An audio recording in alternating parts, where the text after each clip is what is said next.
नमस्कार दोस्तों, स्वागत है एक बार फिर से आप सबका आपके अपने चैनल स्काई स्पीक्स पर। सन 2021 आने वाला है, सन 2020 जाने वाला है और ये सन 2020 हमें बहुत कुछ सिखा गया, बहुत सारे अनुभव दे गया। कड़वे, मीठे, खट्टे। कड़वे ज़रा ज़्यादा अनुभव मिले हमें। और ये साल कैसा रहा 2020 आप सबको मालूम है, आप भली भांति परिचित हैं। सन 2021 भी जो है कैसा रहेगा, आज इसी पर चर्चा करेंगे। खास करके मेष लगन, मेष राशि के जातकों के लिए जो आने वाला साल है सन 2021 कैसा रहेगा। और इसके अलावा इस बार सन 2021 में खास योग बन रहा है पंच ग्रहों का, यानी कि 5 ग्रह जो हैं इस बार 4 फरवरी से लेकर 12 फरवरी तक 5 ग्रह, सूर्य, बुध, बृहस्पति, शुक्र, शनि, इन 5 ग्रहों का योग बनेगा मकर राशि में। और इसके अलावा जनवरी और फरवरी में 4 ग्रहों का योग भी मकर राशि में बनेगा, यानी इस बार मकर राशि पर खास प्रभाव देखने को मिलेगा। और मकर राशि में ये चतुर्ग्रही और पंचग्रही जो योग बनेगा, इसका सभी 12 राशियों पर कैसा प्रभाव रहेगा, क्या प्रभाव रहेगा, इसके बारे में चर्चा करेंगे। इसके अलावा आपका मेष राशि में यदि जन्म हुआ है या मेष लगन में यदि आपका जन्म हुआ है तो सन 2021 आपके लिए कैसा रहेगा, आज पूरी विस्तार से एक एक पॉइंट को पकड़ के अच्छी तरह से हम उसका विश्लेषण करेंगे। उससे पहले मैं आप सभी दोस्तों मित्रों को यह बता दूं कि यदि आप मुझसे निजी ज्योतिषीय परामर्श लेना चाहते हैं, उसके लिए स्क्रीन पर मेरा व्हाट्सएप नंबर दिया है, तो आप इस नंबर पर सबसे पहले मुझे मैसेज भेजिए। मैसेज में क्या लिखना है, मैसेज में लिखिए कि आप मुझसे परामर्श लेना चाहते हैं, कंसल्टेशन लेना चाहते हैं।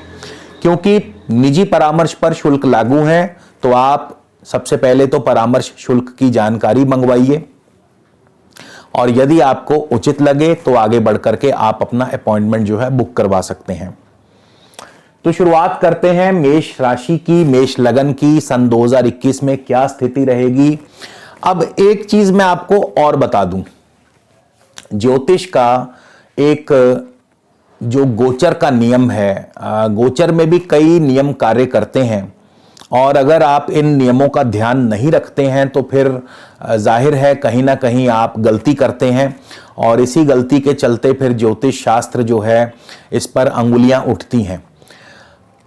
तो जब भी गोचर फल की बात आती है या राशि फल की बात आती है तो मैं आपकी जानकारी के लिए बता देना चाहूंगा कि वार्षिक गोचर फल के लिए या वार्षिक राशि फल के लिए हमेशा ही राशि स्वामी को तो देखना जरूरी है ही, लेकिन इसके साथ जो आउटर प्लैनेट्स हैं, आउटर प्लैनेट्स यानी बृहस्पति, शनि, राहु और केतु, इनको हम आउटर प्लैनेट्स मानते हैं। तो ये जो आउटर प्लैनेट्स हैं इनका जो प्रभाव है वो जरूर देख लेना चाहिए। ये वार्षिक राशिफल में इनका प्रभाव जो है ज्यादा महसूस होता है। इसके बाद मासिक राशिफल में हमेशा इनर प्लैनेट्स जैसे सूर्य है, बुध है, शुक्र है, मंगल है, तो ये इनर प्लैनेट्स हैं। इसके बाद दैनिक राशिफल में हमेशा चंद्रमा और उसके नक्षत्र स्वामी का जो विश्लेषण है, आंकलन है, वो किया जाता है। तो आज भी हम उसी नियम के अनुसार मेष लगन, मेष राशि के जातकों के लिए सन 2021 कैसा रहेगा और इसमें हम मंगल जो राशि स्वामी है उनकी चर्चा करेंगे। मंगल पूरा साल वर्ष भर किस प्रकार से गोचर करेंगे। फिर इसके बाद राहु, केतु जो कि धन भाव और अष्टम भाव में है, और बृहस्पति और शनि जो कि मकर राशि में है, दशम भाव में है, इन पर चर्चा करेंगे। और जो मकर राशि में चतुर्ग्रही और पंचग्रही योग जो बनने जा रहा है उसका क्या प्रभाव रहेगा, इस पर भी हम पूरी चर्चा करेंगे। तो शुरुआत सबसे पहले हम राशि स्वामी से करते हैं। मंगल जो है मेष लगन मेष राशि के स्वामी हैं। वर्ष की शुरुआत जो होगी वो मेष राशि से होगी, यानी 1 जनवरी को मंगल मेष राशि में होंगे। और मेष राशि में जब मंगल होते हैं, ये मंगल की अपनी स्वराशि है। मंगल स्वयं अग्नि ग्रह है और मेष राशि भी अग्नि राशि है। तो यहां पे आपके अंदर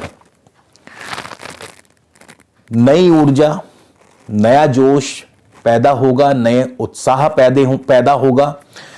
कहने का अर्थ यह है कि एक नई ऊर्जा का अनुभव आप करेंगे, नए जोश का। लेकिन यह ध्यान रख लेना कि अगर आपको मंगल की ही दशा अंतरदशा, क्योंकि मेरा जो राशिफल आप लोग देखते हैं, मेरा जो गोचर फल आप लोग देखते हैं, इसमें दशा अंतरदशा को लेकर चलना बहुत जरूरी है। बिना दशा अंतरदशा के फल बिल्कुल व्यर्थ है, बेमानी है, तो अपने आप को धोखा देने वाली बात है। तो हमेशा जिस ग्रह का भी हम जिक्र करते हैं, उस ग्रह की यदि दशांतर दशा भी हो तो आपको फल और ज्यादा निकट अनुभव प्रतीत होंगे, आपको फल और ज्यादा सही प्रतीत होंगे। तो मंगल की अगर आपको दशांतर दशा भी चल रही है, 1 जनवरी को मंगल जो है अपनी स्वराशि में होंगे। 1 जनवरी को मंगल अग्नि ग्रह अग्नि राशि में होंगे। आपके अंदर नए जोश, नई ऊर्जा का संचार करेंगे, आपके अंदर उत्साह पैदा करेंगे, लेकिन साथ के साथ आपके अंदर क्रोध भी पैदा कर देंगे। तो जोश और ऊर्जा ये होना बहुत अच्छी बात है, लेकिन ये जोश और ऊर्जा कब एग्रेसिवनेस में बदल जाता है, कब ये क्रोध में बदल जाता है, इस पर ध्यान रखना बहुत जरूरी होगा। तो आपको अपने क्रोध पर अंकुश लगाना ही होगा, अन्यथा होगा क्या कि आप अपने इस गुस्से की वजह से, इस एग्रेसिवनेस की वजह से, इस क्रोध की वजह से आप कई बार अपना अहित कर बैठते हैं। कई बार बहुत अत्यधिक गुस्सा जो है ये आपके सोचने और समझने की ताकत को कम कर देता है, और ऐसे में लिए गए निर्णय जो हैं, डिसीजंस जो हैं, वो आगे चल करके आपको नुकसान दे सकते हैं। तो आपको अपने क्रोध पर, गुस्से पर काबू रखना होगा। हां,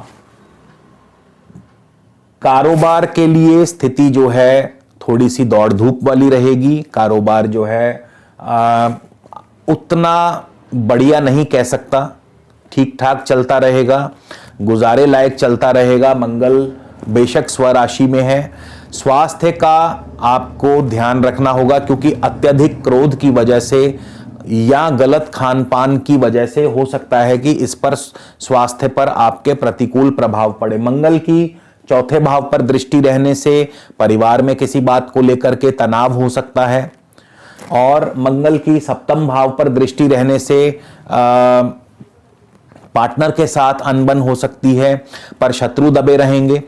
भूमि जायदाद कार्यों में मंगल आपको सफलता दिलाते हैं। मंगल भूमि के कारक हैं, तो हो सकता है जमीन जायदाद लेने का, खरीदने का कोई योग बन जाए।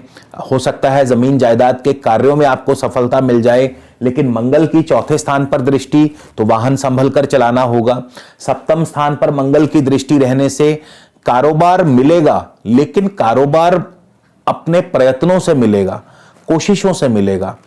मंगल की 8म स्थान पर दृष्टि रहेगी, और 8म स्थान में केतु बैठे हैं, तो जाहिर है यहां पर स्वास्थ्य का ध्यान रखना होगा, चोट आदि का भय बना रहेगा, और इसके अलावा वाहन संभल कर चलाना होगा।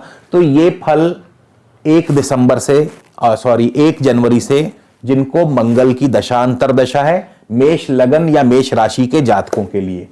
मंगल 22 फरवरी को चले जाएंगे वृषभ राशि में, धन भाव में, और मंगल होंगे वहां पे राहु के साथ युति योग बनाएंगे। मंगल पर बृहस्पति की दृष्टि भी रहेगी, और बृहस्पति भाग्य भाव के स्वामी है, और साथ के साथ बृहस्पति 12वें भाव के स्वामी भी बनते हैं। अब यहां पर धन भाव में मंगल, आप अपने कोशिशों से, अपने प्रयत्नों से धन लाएंगे, लेकिन आसानी से नहीं मिलेगा। ऐसा लगेगा आपको कड़ी मेहनत करके छीन करके धन लाना पड़ेगा। मतलब आर्थिक स्थिति मजबूत होगी, आपकी आर्थिक वृद्धि होगी, आर्थिक स्थिति सुदृढ़ होगी, लेकिन कोशिशों से, प्रयत्नों से, सुगमता से नहीं होगी। राहु बैठे हैं, धन हानि भी करवा सकते हैं। जरूरी नहीं कि धन हानि, पर हां, राहु बैठे हैं तो धन का लेन देन, पैसे का लेन देन सावधानी से करिए। अंधाधुंध किसी पर विश्वास मत करिए, ब्लाइंड फेथ मत करिए। सोच समझकर पैसा दीजिए और लीजिए, सोच समझकर पैसे का निवेश कीजिए। ये आपको ध्यान जरूर रखना होगा मंगल राहु की जो ये युति योग है उसकी वजह से। बृहस्पति की दृष्टि है, बृहस्पति नवम और द्वादश भाव के स्वामी है, तो जाहिर है नवम भाव जो है ये इंपोर्ट एक्सपोर्ट का भी है, तो आपको विदेशों से व्यापार मिलेगा, आर्थिक स्थिति मजबूत होगी, विदेशों से धन आएगा। शिक्षा के क्षेत्र से अगर आप जुड़े हैं, यदि आप शिक्षक हैं, एजुकेशनिस्ट हैं, स्कूल कॉलेज आदि चलाते हैं, तो वहां से धन आपको आता रहेगा। इसके अलावा लंबी दूरस्थ यात्राओं से आपको धन लाभ होगा, विदेश यात्राओं से धन लाभ हो सकता है। मगर क्योंकि बृहस्पति 12वें स्थान के स्वामी हैं, खर्चों को भी बढ़ा देते हैं, निवेश को भी बढ़ा देते हैं, और कहीं ना कहीं आपको अपने खर्चों पर अंकुश रखना होगा। मंगल द्वितीय भाव में राहु के साथ बैठे हैं, खान पान का ध्यान रखना होगा। आपको अपने बोलबानी का, अपनी वाणी पर संयम रखना होगा। कहीं ऐसा ना हो कि आपकी कटु वाणी की वजह से किसी के साथ आपके रिश्ते जो हैं वो खराब हो जाएं। तो ये 22 फरवरी से लेकर मंगल जो है 13 अप्रैल तक रहेंगे वृषभ राशि में, और मंगल की दशा अंतरदशा में आपको इस प्रकार के फल प्राप्त होंगे। 13 अप्रैल को मंगल चले जाएंगे मिथुन राशि में।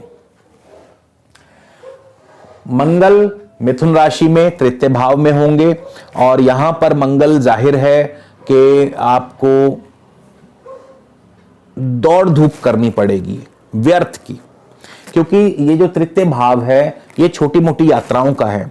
तो मंगल आने से यहां पर आपकी दौड़ धूप जो है वो ज्यादा हो जाएगी।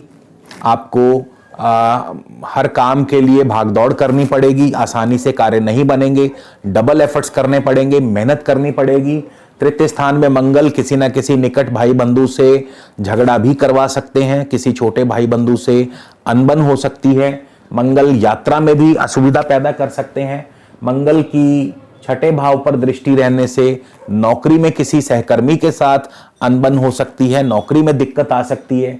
मंगल की भाग्य भाव पर दृष्टि रहने से आपको भाग्य की वृद्धि तो अवश्य होगी, और साथ ही दूरस्थ यात्रा के योग भी बना देते हैं।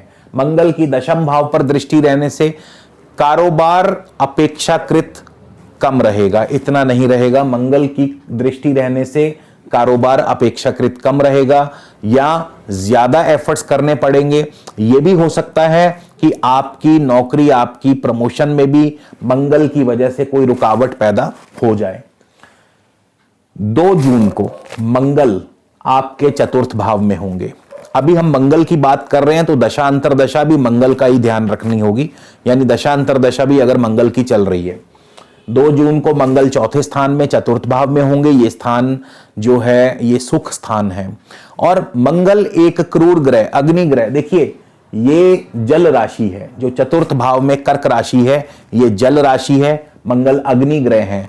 अब अगर मंगल बली हुए तो जल को सुखा देंगे, और अगर चंद्र बली हुए तो मंगल की अग्नि को कम कर देंगे। तो यहां पे होगा क्या कि या तो परिवार में किसी बात को लेकर के तनाव, सुख में कमी, मानसिक संताप या मानसिक चिंता, परेशानी, और अगर मंगल कमजोर पड़ गए यहां पर जलीय राशि में आने की वजह से, तो स्वास्थ्य की हानि करते हैं, और आपके अंदर जो एक जोश थी, ऊर्जा थी, उसको कम करते हैं। जैसा कि मैंने बताया कि अगर मंगल बली हुए तो जल को सुखा देंगे। जल को सुखाने का मतलब है कि कर्क राशि का जो प्रभाव है उसको कम कर देंगे, और ये सुख स्थान है, सुख में कमी कर देंगे। भूमि का स्थान है, आपको वाहन का स्थान है, वाहन संभल कर चलाना होगा। भूमि जायदाद संबंधी कार्यों में दिक्कत पैदा कर सकते हैं, लेकिन उसी सूरत में अगर चंद्रमा कमजोर हुए। लेकिन अगर मंगल कमजोर हुए तो फल फिर थोड़ा सा विपरीत हो जाएगा। मंगल कमजोर होने पर क्या होगा, आपके स्वास्थ्य को नुकसान मिलेगा, क्रोध की अधिकता बनी रहेगी, पेट खराब रहेगा, अपच बदहजमी की शिकायत रहेगी। तो इस प्रकार के जो फल हैं मंगल की दशा अंतरदशा में आपको मिलने की संभावना रहेगी। शिक्षा के क्षेत्र में भी अगर चंद्रमा कमजोर हुए तो शिक्षा में कमी, शिक्षा में दिक्कतें पैदा करेंगे। और अगर मंगल बलवान हुए तो टेक्निकल क्षेत्र में आपको सफलता भी दिलवा सकते हैं। तो बहुत जरूरी है कि आपको ये छोटी छोटी चीजों का ध्यान रखना। इसके बाद मंगल चले जाएंगे 20 जुलाई को सिंह राशि में। 20 जुलाई को सिंह राशि में मंगल पंचम स्थान में होंगे, तो जाहिर है संतान पक्ष की तरफ से थोड़ी बहुत चिंता, थोड़ा बहुत तनाव रह सकता है। संतान पक्ष की तरफ से किसी बात को लेकर के परेशानी उभर सकती है। संतान पर कोई कष्ट या विपत्ति आने की संभावना बन सकती है। लव लाइफ में दिक्कतें पैदा करते हैं, लव लाइफ में आपका अनबन हो सकती है, झगड़ा हो सकता है। इसके अलावा पंचम स्थान जो है ये कला का है, साहित्य का है, आर्ट्स का है, कल्चर का है। और मंगल का सिवाय इसमें एग्रेसिवनेस के और कुछ नाता नहीं है। मंगल जो है फिर भी आपकी नई ऊर्जा जोश के चलते कला, साहित्य, आर्ट्स, कल्चर इसमें आपको जो है सफलता दिलाते हैं। खेल कूद का ये स्थान है, तो निसंदेह मंगल के यहां आ जाने से खेल कूद में आपको सफलता दिलाते हैं। लेकिन नौकरी में दिक्कतें पैदा करेंगे, क्योंकि छठे भाव से ये 12वां स्थान पड़ता है, नौकरी में दिक्कतें पैदा करेंगे। और पंचम स्थान शेयर मार्केट का है, तो शेयर मार्केट से अचानक धन लाभ, शॉर्ट टर्म आपको इन्वेस्टमेंट से लाभ हो सकता है। 6 सितंबर को मंगल कन्या राशि छठे भाव में चले जाएंगे। छठे भाव में मंगल आपको रोग की वृद्धि कर सकते हैं, यानी स्वास्थ्य की हानि कर सकते हैं। तो यहां पर आपको अपने स्वास्थ्य का खासम खास ध्यान रखना होगा।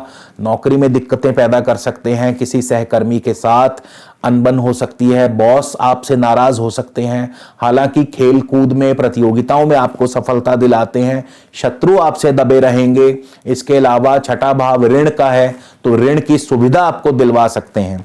इसके बाद मंगल 22 अक्टूबर को चले जाएंगे तुला राशि में। तुला राशि में 22 अक्टूबर को मंगल के आ जाने से पार्टनर के साथ, जीवन साथी के साथ अनबन हो सकती है। घर में मांगलिक कार्य संपन्न हो सकते हैं। इसके अलावा बिजनेस पार्टनर के साथ अनबन हो सकती है, लेकिन कोई नया बिजनेस आपको मिल सकता है, कोई नया प्रोजेक्ट आपको मिल सकता है।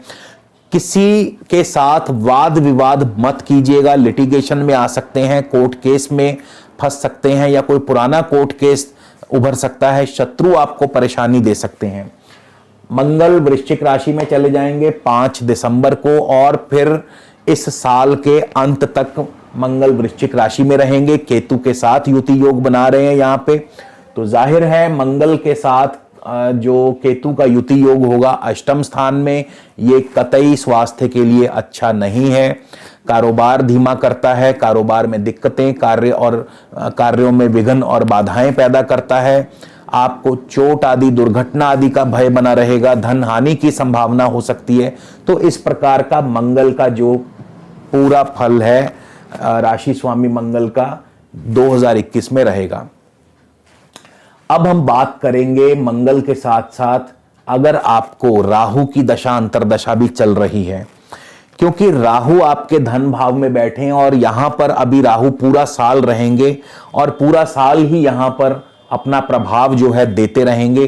तो राहु 1 जनवरी को मृगशिर नक्षत्र में होंगे, जो कि मंगल का नक्षत्र है, और मंगल 1 जनवरी को लगन में होंगे, लगन स्थान में होंगे। मंगल राशि के स्वामी हैं। तो अभी जो मंगल का प्रथम भाव का फल मैंने आपको बताया कि जैसे मंगल क्रोध की अधिकता पैदा करते हैं, जोश पैदा करते हैं, ऊर्जा पैदा करते हैं, लेकिन साथ के साथ आपके स्वभाव में तेजी और आपके अंदर एग्रेसिवनेस भी पैदा करते हैं। तो आपको अपने गुस्से पर अंकुश लगाना होगा। ये उनकी बात कर रहा हूं जिनको राहु की दशा अंतरदशा चल रही है। तो राहु की दशा अंतरदशा में मंगल का फल इसलिए बता रहा हूं क्योंकि राहु इस वर्ष के शुरुआत में मृगशिर नक्षत्र में होंगे, मंगल के नक्षत्र में होंगे, तो एग्रेसिवनेस ले आते हैं। आपकी अपने गुस्से क्रोध की वजह से कोई कार्य बिगड़ सकता है। सेहत और स्वास्थ्य तो बढ़िया रहेगी, लेकिन चोट आदि का भय, क्योंकि मंगल अष्टम भाव के स्वामी है, तो चोट आदि का भय भी बना रहेगा। इसके बाद 27 जनवरी को राहु जो हैं रोहिणी नक्षत्र में प्रवेश कर जाएंगे, जो कि चंद्रमा का नक्षत्र है, और चंद्रमा जो है चतुर्थ भाव के स्वामी हैं। तो मेष लगन, मेष राशि वालों को अगर इस समय राहु की दशा अंतरदशा चल रही है, तो चंद्रमा के नक्षत्र में राहु जो हैं आपको शुभ फल प्रदान करेंगे, खास करके भूमि, भवन, वाहन, कृषि, शिक्षा आदि के क्षेत्र में। यानी नई भूमि का योग बन सकता है, नई भूमि लेने का योग बन सकता है, नया घर बनाने का योग बन सकता है, नया वाहन खरीदने का योग बन सकता है, दुपहिया या चौपहिया वाहन। और शिक्षा के क्षेत्र में आप अग्रणी रहेंगे, आगे रहेंगे, अव्वल रहेंगे। इसके अलावा कृषि क्षेत्र में आपको बहुत सफलता मिल सकती है। लेकिन क्योंकि राहु चंद्रमा के नक्षत्र में है, कहीं ना कहीं चंद्रमा को दूषित भी करते हैं, कहीं ना कहीं तो चंद्रमा को कमजोर भी करते हैं। यानी इतना सब कुछ होने के बावजूद आपके मन में कहीं ना कहीं स्ट्रेस बना रहेगा, मानसिक रूप से कहीं ना कहीं आपके अंदर उथल पुथल मची रहेगी, आपके अंदर एक द्वंद्व चलता रहेगा। तो ये जिनको राहु की दशा अंतरदशा चल रही है, और इसके अलावा राहु धन भाव में भी होंगे, तो आर्थिक रूप से आपको धन हानि करवा सकते हैं। भले ही पैसा, देखिए धन हानि तभी होगी जब पैसा होगा, पैसा आएगा या पैसा होगा तभी तो धन हानि होगी ना। जिसके पास पैसा ही नहीं होगा उसकी धन हानि क्या होगी। तो राहु जो है धन हानि भी करवा सकते हैं, भले पैसा भी लाएंगे, पैसा भी मिलेगा, पर धन हानि पर भी अंकुश लगाना होगा, या पैसे का लेन देन सावधानी से करना होगा। आपको अपने खान पान पर ध्यान रखना होगा, खाना पीना बहुत, आपको अपनी डाइट का बहुत ख्याल रखना होगा। कहीं ऐसा ना हो गलत खान पान की वजह से आपको नुकसान हो, स्वास्थ्य को इसका बुरा असर मिले। 5 अक्टूबर को राहु चले जाएंगे कृतिका नक्षत्र में, जो कि सूर्य का नक्षत्र है, और सूर्य जो है पंचम भाव के स्वामी हैं, तो संतान पक्ष की तरफ से सुखद फल मिलता रहेगा, संतान की वृद्धि हो सकती है, संतान संबंधी लाभ हो सकता है, शेयर मार्केट से लाभ हो सकता है, लव लाइफ बढ़िया चलेगी। सूर्य भी उस समय 5 अक्टूबर को कन्या राशि में संचार कर रहे होंगे, छठे भाव में, तो जाहिर है नौकरी के लिए बहुत बढ़िया रहेंगे, नौकरी में तरक्की। अगर आपकी नौकरी नहीं है या नहीं थी तो नई नौकरी आपको मिल सकती है, ऋण की सुविधा मिल सकती है। स्वास्थ्य थोड़ा सा बिगड़ सकता है, पर कोई ज्यादा चिंता वाली बात नहीं है। और इसके अलावा खेलकूद में, प्रतियोगिताओं में सफलता मिलती है, कोर्ट केस में आपको लाभ होगा, सफलता होगी, शत्रु आपसे दबे रहेंगे। फिर 17 अक्टूबर को सूर्य चले जाएंगे अपनी नीच राशि तुला राशि में, तो यहां पर थोड़ा सा जीवन साथी के साथ, पार्टनर के साथ थोड़ी अनबन हो सकती है, और इसके अलावा सरकारी कार्यों में बाधा आ सकती है। कोई सरकारी कार्य आपका बनते बनते रुक सकता है, बिगड़ सकता है। इसके अलावा सप्तम भाव कारोबार का है, तो कारोबार थोड़ा सा धीमा रहेगा, कोई प्रोजेक्ट मिलने में देरी हो सकती है, कोई नया प्रोजेक्ट मिलते मिलते रुक सकता है।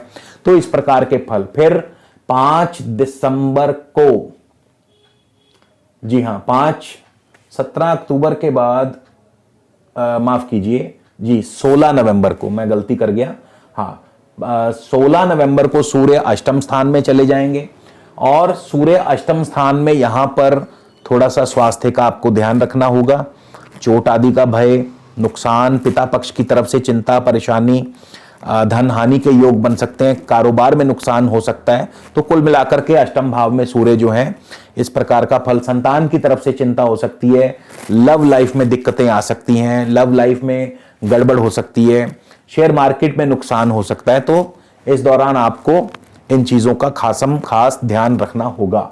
फिर सूर्य जो है 15 दिसंबर को चले जाएंगे धनु राशि में, तो धनु राशि में सूर्य क्योंकि नवम भाव में होंगे, भाग्य की वृद्धि करते हैं, पिता पक्ष की तरफ से सुखद फल मिलेंगे, पिता पक्ष की तरक्की होगी, शिक्षा में, पढ़ाई में मन लगेगा आपका, दूरस्थ यात्रा के योग, इंपोर्ट एक्सपोर्ट से लाभ हो सकता है, राजनीतिक क्षेत्र में आपको सफलता मिलेगी, राजनीतिक क्षेत्र में आपकी तरक्की होगी और ईश्वर भक्ति, ईश्वर साधना में आपका मन लगेगा, धार्मिक कार्यों में आप बढ़ चढ़कर भाग लेंगे, हिस्सा लेंगे।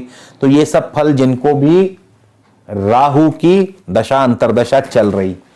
केतु की बात कर ले, केतु आपके अष्टम स्थान में है, वृश्चिक राशि में है, मंगल की राशि में है। मंगल का जिक्र हम ऑलरेडी कर चुके हैं, तो दोबारा से बार बार वो सब जिक्र करने की जरूरत नहीं है। केतु रहेंगे ज्येष्ठा नक्षत्र में, बुध के नक्षत्र में। इस साल के शुरुआत में 1 जनवरी 2021 से ज्येष्ठा नक्षत्र बुध के नक्षत्र में होंगे। अब हम एक बार जरा बुध को भी चेक कर लें कि बुध कहां कहां संचार करेंगे। हालांकि बुध जो है तृतीय और छठे भाव के स्वामी हैं, तो तृतीय स्थान यात्राओं का है, यात्रा आदि के योग बनाते हैं। छठा भाव नौकरी का है, नौकरी में तरक्की के योग बनाते हैं। लेकिन कब, उसके लिए बुध का गोचर देख लेना जरूरी होगा। तो अगर आपको मेष लगन, मेष राशि के जातकों को केतु की दशा अंतर्दशा चल रही है, क्योंकि अब केतु का फल बताने जा रहा हूं, तो केतु की दशा अंतर्दशा अगर आपको चल रही है तो बुध के नक्षत्र में होंगे। बुध सबसे पहले 1 जनवरी को होंगे धनु राशि नवम भाव में। कारोबार थोड़ा धीमा चलेगा, लेकिन इंपोर्ट एक्सपोर्ट वाला कारोबार बढ़िया रहेगा। और इसके अलावा राजनीतिक क्षेत्र में आपको सफलता मिलती है। टेलीकम्युनिकेशंस, मीडिया, प्रिंटिंग और इसके अलावा जितने भी बुध से संबंधी कार्य हैं, कंप्यूटर्स आदि, सॉफ्टवेयर इंजीनियर्स आदि, इन सब क्षेत्रों से आपको लाभ होगा। यात्रा के योग बन सकते हैं, विदेश यात्रा हो सकती है, कारोबार में परिवर्तन भी हो सकता है। इसके बाद बुध 5 जनवरी को चले जाएंगे मकर राशि में और दशम भाव में होंगे। तृतीयेश षष्ठेश बुध मकर राशि दशम भाव में होंगे। कारोबार की वृद्धि करते हैं, नौकरी में तरक्की करवाते हैं। तो क्योंकि छठे भाव के स्वामी होकर के दशम भाव में बैठे हैं, तो नौकरी में प्रमोशन, नौकरी में तरक्की मिल सकती है और मान सम्मान की प्राप्ति। हालांकि पारिवारिक जीवन थोड़ा सा गड़बड़ा सकता है, पारिवारिक जीवन में थोड़ी दिक्कतें आ सकती हैं, लेकिन राजनीतिक व सामाजिक क्षेत्रों में आपको सफलता दिलाते हैं। उसके बाद बुध चले जाएंगे 25 जनवरी को कुंभ राशि में। तो यहां पर लाभ स्थान में बुध, आर्थिक धन लाभ बढ़िया होगा। शेयर मार्केट से, कारोबार से, नौकरी से, हर तरफ से धन लाभ होगा। मित्रों से मेल मिलाप होगा, बड़े भाई बंधुओं से धन लाभ होगा। 30 जनवरी को बुध वक्री होंगे। ध्यान दीजिए, 30 जनवरी को बुध वक्री होंगे, तो अभी जो 4-5 दिन का धन लाभ अभी शुरू हुआ था, उसमें थोड़ा सा धीमापन ले आएंगे। वक्री बुध, पैसा आना था रुक जाएगा। यहां पे बुध वक्री हो गए। केतु की दशांतरदशा की बात कर रहा हूं। केतु अष्टम में है, बुध के नक्षत्र में है। 30 जनवरी को बुध वक्री हो जाएंगे, जी हां। और 30 जनवरी को जैसे ही बुध वक्री होंगे, आर्थिक रूप से एकदम से बैक हो जाएंगे। धन लाभ रुक जाएगा, पेमेंट रुक जाएगी, कारोबार थोड़ा सा धीमा पड़ जाएगा। और बुध वक्री रहेंगे लगभग महीना सवा महीना। मैं आपको बता देता हूं, जरा 1 सेकंड दीजिए। बुध आपके वक्री रहेंगे 21 फरवरी तक। तो ऐसा 21 फरवरी तक चलता रहेगा और 21 फरवरी को बुध मार्गी होंगे। फिर दोबारा से कारोबार एकदम से जोर पकड़ लेगा, एकदम से कारोबार बढ़िया हो जाएगा। नौकरी में जो दिक्कतें आ रही थी वो ठीक होनी शुरू हो जाएंगी। तो ये जो वक्री हैं, वक्री ग्रह हमेशा अपने फलों में न्यूनता ले आते हैं, कमी ले आते हैं। जिस भाव में हो या जिस भाव के स्वामी हो, उस भाव के फल में कमी ले आते हैं। और जैसे 21 फरवरी को बुध मार्गी होंगे, तो नौकरी के स्वामी छठे भाव के स्वामी हैं, तो जाहिर है नौकरी में जो दिक्कतें आ रही थी उनको दूर कर देंगे। और बुध उस समय मकर राशि में होंगे, वापस वक्री होकर के पहुंच गए थे मकर राशि में। तो कारोबार, नौकरी, कारोबार में वृद्धि, नौकरी में वृद्धि। फिर बुध लाभ स्थान में जाएंगे, कुंभ राशि में वापस जाएंगे, तो फिर आर्थिक धन लाभ बढ़िया होगा। 1 अप्रैल को बुध चले जाएंगे मीन राशि में। अब मीन राशि में बुध जो है निवेश को बढ़ा देंगे, खर्चों को बढ़ा देंगे, कारोबार में निवेश होगा, स्वास्थ्य का थोड़ा सा ध्यान रखना होगा। विदेशों से अच्छा व्यापार मिलेगा, इंपोर्ट एक्सपोर्ट कारोबार बढ़िया चलेगा। विदेश यात्रा के योग हो सकते हैं, कारोबारी रूप से या कारोबार के लिए विदेश जाने का योग बन सकता है। 16 अप्रैल को बुध चले जाएंगे लगन भाव में।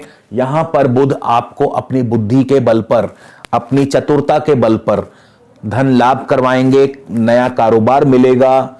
कुल मिलाकर के बुध का लगन भाव में भी शुभ फल होगा, मान सम्मान की वृद्धि होगी, कोशिशों में प्रयत्नों में सफलता मिलेगी। फिर बुध जो हैं 1 मई को चले जाएंगे धन स्थान में। तृतीयेश का धन स्थान में जाना यानी अपने कोशिशों से पराक्रम से धन लाभ करवाते हैं, प्रयत्नों से धन लाभ करवाते हैं। षष्ठेश का धन भाव में जाना, नौकरी में तरक्की, नौकरी में प्रमोशन, नौकरी में इंक्रीमेंट मिल सकता है, तो धन लाभ के लिए बहुत बढ़िया रहेंगे। हालांकि बुध राहु के साथ भी है पर दोनों मित्र हैं, तो यहां पर कोई दिक्कत कोई परेशानी नहीं होगी, धन लाभ के लिए बढ़िया रहेंगे। 26 मई को बुध मिथुन राशि में आ जाएंगे और बुध जो हैं 26 मई को मिथुन राशि में आपके यात्रा आदि के योग बना सकते हैं। भाग दौड़ बढ़ जाएगी, मित्रों से, छोटे भाई बंधुओं से मेल मिलाप होगा, प्रयत्नों से लाभ होगा, कोशिशों से लाभ होगा। Media, information technology, software, printing, इन सब क्षेत्रों से आपको लाभ होगा। एजेंसी, ब्रोकरेज, ये सब क्षेत्रों से आपको बुध जो है लाभ करवाएंगे। केतु 26 मई को बुध मिथुन में पहुंचेंगे। इधर 2 जून को हम केतु की बात कर रहे थे, भूलिएगा मत। तो 2 जून को केतु जो है अनुराधा नक्षत्र में प्रवेश कर जाएंगे, शनि के नक्षत्र में होंगे। शनि मकर राशि दशम भाव में बैठे हैं, स्वराशि में बैठे हैं, लाभ स्थान के स्वामी हैं। तो यहां से शनि आपको कारोबार के लिए बढ़िया रिजल्ट देंगे। यहां से शनि आपके कारोबार की धीरे धीरे प्रगति की ओर लेके जाएंगे। अच्छा आर्थिक लाभ होगा, कारोबार की वृद्धि होगी, नौकरी में तरक्की होगी, प्रमोशन के योग बन सकते हैं। तो यहां से शनि जो है केतु की कमान को संभाल लेंगे। और अब हम चलते हैं स्वयं शनि पर ही कि शनि कैसा फल देंगे। तो अब शनि की बात करने जा रहे हैं, तो अगर आपको शनि की ही दशा अंतरदशा चल रही है तो यह फल अब शनि के अनुरूप चलेगा। शनि सन 2021 की शुरुआत में उत्तराषाढ़ा नक्षत्र में होंगे, जो कि सूर्य का नक्षत्र है। यानी 1 जनवरी 2021 को शनि उत्तराषाढ़ा नक्षत्र में होंगे। और शनि की अगर आपको दशांतर दशा चल रही है, सूर्य होंगे उस समय नवम भाव में, क्योंकि यहां पे सिर्फ बहुत कम समय के लिए ही शनि देव जो हैं उत्तराषाढ़ा नक्षत्र में रहेंगे। सूर्य नवम भाव में है तो आपको इंपोर्ट एक्सपोर्ट से लाभ करवाते हैं, राजनीति में लाभ मिल सकता है, विदेशी व्यापार में लाभ मिल सकता है, लंबी दूर की यात्राएं हो सकती हैं, विदेश यात्रा हो सकती है, एजुकेशन से लाभ मिल सकता है, पढ़ाई में आपको, शिक्षा में सफलता दिलाते हैं। तो इस प्रकार के फल जो हैं आपको मिलेंगे। 22 जनवरी को शनिदेव चले जाएंगे श्रवण नक्षत्र में, चंद्रमा का नक्षत्र है, चंद्रमा चतुर्थ भाव के स्वामी है। भूमि, भवन, वाहन, कृषि, एजुकेशन, शिक्षा, इन सभी क्षेत्रों में आपको लाभ होगा और इन सभी क्षेत्रों में सफलता मिलेगी। हालांकि शनि भी चंद्रमा के नक्षत्र में कहीं ना कहीं मन में एक व्यथा चलती रहेगी, कहीं ना कहीं मन जो है उसमें एक स्ट्रेस बना रहेगा, मन में एक द्वंद्व चलता रहेगा, उथल पुथल मची रहेगी। लेकिन शनि भौतिक रूप से भौतिक चीजों में आपको लाभ करवाएंगे। नया भूमि लेने का योग बना सकते हैं, नया वाहन मिल सकता है, कृषि में आपको सफलता दिलवाते हैं। शिक्षा के क्षेत्र में खास करके इंजीनियरिंग, सिविल इंजीनियरिंग, इन क्षेत्रों से यदि आप जुड़े हैं तो उसमें आपको सफलता दिलाते हैं। और ये तब तक जब तक शनि श्रवण नक्षत्र में रहेंगे चंद्रमा के। 23 मई को शनि होंगे वक्री, ध्यान दीजिएगा, 23 मई को शनि देव वक्री होंगे। तो जो अब तक कार्य आपके सीधे चल रहे थे, अब वही कार्य उनमें विलंब होने लगेगा। यानी जितने भी कार्य चतुर्थ भाव से जुड़े हैं, भूमि से संबंधी कार्य, जायदाद से संबंधी कार्य, वाहन से संबंधी कार्य, शिक्षा से संबंधी कार्य, उन सब में धीमापन आ जाएगा, डिले होना शुरू हो जाएगा। अगर कोई मकान लेने का योग था या लेने जा रहे थे तो मकान नहीं लिया जाएगा, बेचने जा रहे थे तो बिकेगा नहीं, वाहन खरीदना था तो उसमें डिले हो जाएगा, वाहन बेचना है तो उसमें डिले हो जाएगा। अगर पढ़ाई में आप शिक्षा विद्यार्थी हैं तो पढ़ाई में मन नहीं लगेगा, पढ़ाई से मन उचाट होना शुरू हो जाएगा, ठीक है ना। कृषि में है तो कृषि क्षेत्र में कोई ज्यादा बढ़िया समय नहीं, मतलब या तो फसल अच्छी नहीं होगी, इस प्रकार के फल मिल सकते हैं आपको। तो ये सारे फल जब 23 मई को शनि देव वक्री होंगे और वक्री रहेंगे 11 अक्टूबर तक, यानी 23 मई से 11 अक्टूबर तक का जो समय है, जब तक शनिदेव वक्री रहेंगे कारोबार धीमा रहेगा, आर्थिक लाभ कम होगा, भूमि भवन वाहन कृषि एजुकेशन इन सब क्षेत्रों में भी शनि धीमी गति से फल देंगे, डिले करना शुरू कर देंगे, चीजों को, पेमेंट्स को डिले करना शुरू कर देंगे, कारोबार को डिले करना शुरू कर देंगे, ठीक है।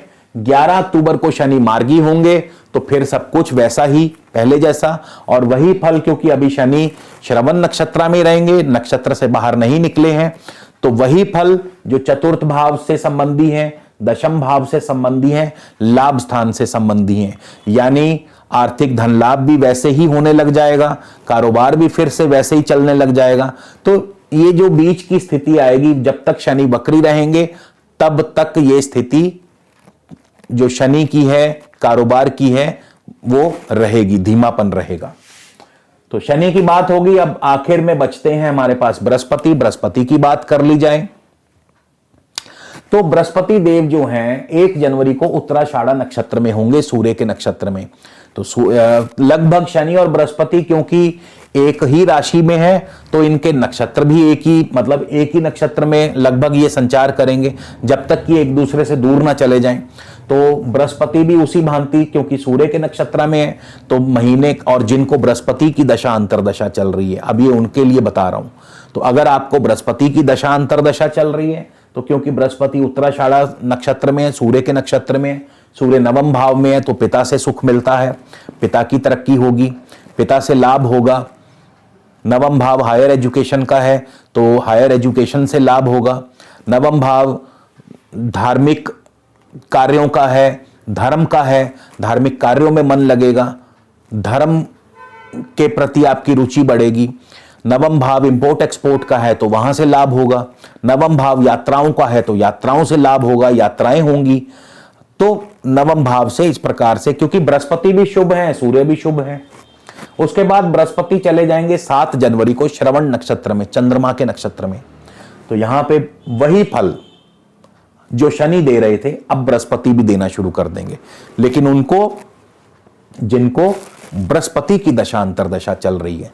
तो क्योंकि बृहस्पति दशम भाव में कारोबार की वृद्धि करेंगे, बृहस्पति द्वादश भाव के स्वामी हैं तो विदेशों से व्यापार दिलाएंगे, नवम भाव के स्वामी हैं, भाग्य की वृद्धि करेंगे, चंद्रमा के नक्षत्र में है तो भूमि भवन वाहन कृषि शिक्षा इन सब क्षेत्रों से लाभ करवाएंगे। फिर बृहस्पति की दृष्टि धन भाव पर, आर्थिक मजबूती होगी, आर्थिक रूप से सुदृढ़ होंगे। बृहस्पति की दृष्टि होगी 6ठे भाव पर, नौकरी में तरक्की दिलाएंगे, लेकिन रोग की वृद्धि भी करेंगे, तो आपको स्वास्थ्य का भी ध्यान रखना होगा। तो इस प्रकार से बृहस्पति आपको अपना फल प्रदान करेंगे। फिर बृहस्पति 5 मार्च को, डेट्स नोट कर लीजिए, अब मैं इससे ज्यादा आपको गहराई में जाकर नहीं बता सकता। 5 मार्च को बृहस्पति धनिष्ठा नक्षत्र में होंगे, मंगल के नक्षत्र में होंगे, और मंगल का वही फल जो मैंने अभी आपको बताया, 5 मार्च से लेकर के 22 मई तक मंगल का आपको फल देंगे बृहस्पति। तो मंगल जो हैं 5 मार्च को होंगे वृषभ राशि में, आर्थिक लाभ करवाते हैं, लेकिन लाभ के साथ साथ धन हानि भी करवाते हैं। डबल एफर्ट्स करने पड़ेंगे, कोशिशों में प्रयत्नों में ज्यादा मेहनत करनी पड़ेगी, धन छीन कर लाना पड़ेगा। फिर 13 अप्रैल को चले जाएंगे मिथुन राशि, तो भाई बंधुओं से अनबन हो सकती है, यात्रा के योग, यात्रा में असुविधा। फिर 2 जून को चतुर्थ भाव में भूमि भवन वाहन इन सब कार्यों में लाभ, नई भूमि नए भवन का योग। तो ये 22 मई तक ऐसा रहेगा। 20 जून को, अब यहां पे बृहस्पति भी वक्री होंगे, तो डेट्स नोट कर लीजिए। 20 जून को बृहस्पति होंगे वक्री, तो वो सभी कार्य जो अभी तक जिनमें आपको लाभ मिल रहा था, उन सब में बृहस्पति एकदम से जैसे ही वक्री होंगे उन कार्यों में भी डिले होना शुरू हो जाएगा, उन कार्यों में भी रुकावट आनी शुरू हो जाएगी। जैसे कि बृहस्पति दशम भाव में है तो कारोबार धीमा पड़ जाएगा, नौकरी में दिक्कतें आने लग जाएंगी। बृहस्पति नवम और द्वादश भाव के स्वामी हैं तो जाहिर है विदेशों से जो व्यापार मिल रहा था उसमें दिक्कत आएंगी, उसमें परेशानी आएंगी, ऑर्डर कैंसिल होने शुरू हो जाएंगे। बृहस्पति वक्री होंगे और जाहिर है बृहस्पति उस समय शतभिषा नक्षत्र में है, राहु के नक्षत्र में है, तो राहु धन भाव में आर्थिक धन लाभ कम होने लग जाएगा। तो बृहस्पति की दृष्टि चतुर्थ भाव में है तो जमीन जायदाद के कार्यों में दिक्कतें पैदा हो सकती हैं, वहां पर आपको जो है विलंब पैदा हो सकता है। बृहस्पति 18 अक्टूबर तक वक्री रहेंगे, 18 अक्टूबर को बृहस्पति मार्गी होंगे और उसके पश्चात बृहस्पति इस साल के अंत तक धनिष्ठा नक्षत्र में ही रहेंगे, मंगल के नक्षत्र में ही रहेंगे और मंगल की भांति ही फल देंगे। यानी अक्टूबर में मंगल होंगे सप्तम भाव में, तो जाहिर है कारोबार तो मिलेगा लेकिन पार्टनर के साथ अनबन होगी, पार्टनर के साथ झगड़ा हो सकता है। फिर मंगल अष्टम भाव में जाएंगे 5 दिसंबर को और साल के अंत तक मंगल अष्टम स्थान में रहेंगे तो सेहत का नुकसान करते हैं, चोट आदि दुर्घटना आदि का भय बनाते हैं। तो जिनको बृहस्पति की दशा अंतर्दशा चल रही है उनके लिए तो मेरे ख्याल से अब कोई शायद ग्रह बचा नहीं जिसकी बात करनी बाकी रह गई हो। तो मेष लगन मेष राशि के जातकों के लिए जो आगामी 2021 है वो कुछ इस प्रकार से रहेगा। ग्रह का दशा अंतर्दशा का जरूर ध्यान रखिएगा क्योंकि मेरा राशिफल थोड़ा सा मैं भी जानता हूं कॉम्प्लिकेटेड है, लेकिन अगर आप ध्यान से इसको समझेंगे तो आपको ये जो फल मैंने बताए हैं बिल्कुल अक्षरक्ष इसी तरह से प्राप्त होंगे। तो इसी के साथ विदा लेता हूं। कमेंट, लाइक, शेयर, सब्सक्राइब करना मत भूलिएगा। अगले वीडियो में आपसे फिर मुलाकात होगी दोस्तों, तब तक के लिए नमस्कार, धन्यवाद।